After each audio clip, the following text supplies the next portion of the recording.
கர்த்தருக்கு ஸ்தோத்திரம். கர்த்தராகிய இயேசு கிறிஸ்துவின் இன்ப நாமத்தில் இனிய வாழ்த்துக்கள். இன்றைய தியானத்திற்காக ஜெபித்த பொழுது தேவன் தந்த வசனம் ஏசாயா தீர்க்கதரிசியின் புஸ்தகம் 40ஆம் அதிகாரம் 31ஆம் வசனம். கர்த்தருக்கு காத்திருக்கிறவர்களோ புது பலன் அடைந்து கழுகுகளைப் போல செட்டைகளை அடித்து எழும்புவார்கள்.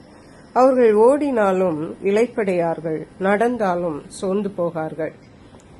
நம்முடைய கர்த்தராகிய இயேசு கிறிஸ்து அவருடைய பிள்ளைகளாகிய நாம் அவருக்கு காத்திருக்க வேண்டும் என்று விரும்புகிற தேவன், அதை நமக்கு நியமித்திருக்கிற தேவன்.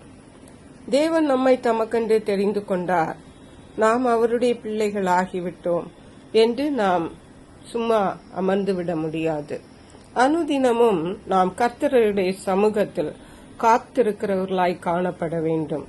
தேவனை நோக்கி அனுதினமும் நாம் ஜெபிக்கிறவர்களாக, அவரை நோக்கி கூப்பிடுகிறவர்களாக, அவருடைய வசனங்களை தியானிக்கிறவர்களாக, தேவனை பற்றி சிந்திக்கிறவர்களாக, தேவனிடத்தில் அன்பு கூறுகிறவர்களாக நாம் காணப்பட வேண்டும். ஹல்லேலூயா.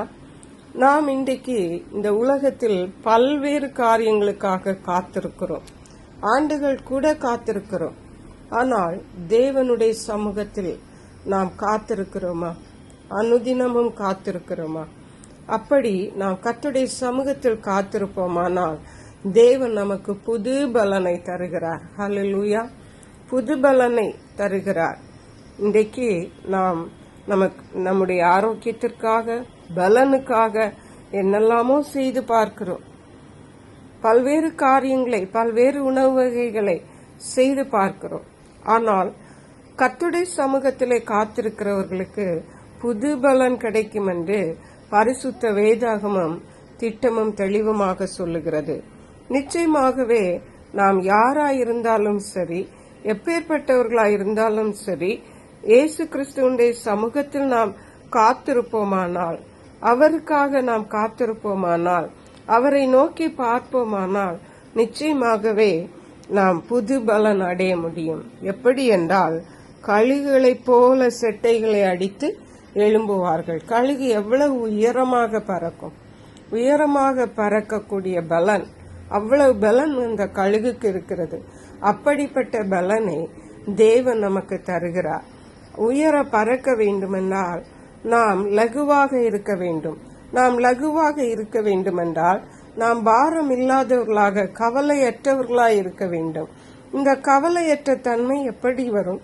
இந்த உலக வாழ்க்கையில் ஒவ்வொருவருக்கும் ஏதோ ஒரு விதத்தில் கவலையோடு தான் இருப்பார்கள். ஆனால் தேவனுடைய பிள்ளைகள் தேவனுடைய சமூகத்தில் அமர்ந்திருக்கும் பொழுது அவர்களுக்கு புது பலன் கிடைக்கிறது.